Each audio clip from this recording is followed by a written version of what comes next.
எல்லாருக்கும் வணக்கம் and welcome back to our channel.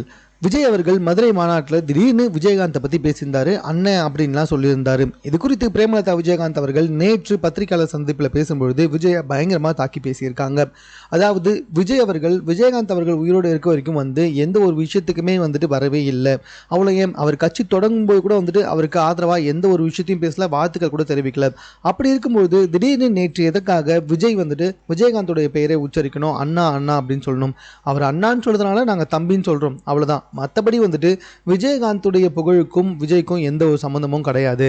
அவர் திடீர்னு ஏன் விஜயகாந்தை பற்றி பேசினான்றதே முதல்ல எனக்கு தெரியல. நீங்கள் அதை அவர்கிட்ட தான் கேட்கணும். எல்லாத்துக்கும் மேலே விஜயகாந்துடைய புகைப்படத்தை பயன்படுத்தணும்னா அவரை அவருடைய போஸ்டர் அவரோட புகைப்படத்தை பயன்படுத்தணும்னா அதுக்கு முதல்ல எங்ககிட்ட கேட்கணும். அப்படி இல்லைனா அதை பயன்படுத்தவே கூடாது. இந்த விஷயத்தில் சீமான் சொன்னது 100% உண்மை.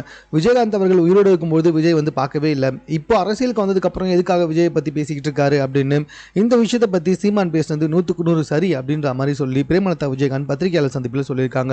ஸோ இது சம்பந்தமாக உங்கள் கருத்து என்ன அப்படின்றத கமெண்ட்டில் தெரியப்படுத்துங்க. மேலும் இது போன்ற செய்திகளை தெரிந்து கொள்வதற்கு சென்னை சேனலை சப்ஸ்கிரைப் பண்ணுங்கள்.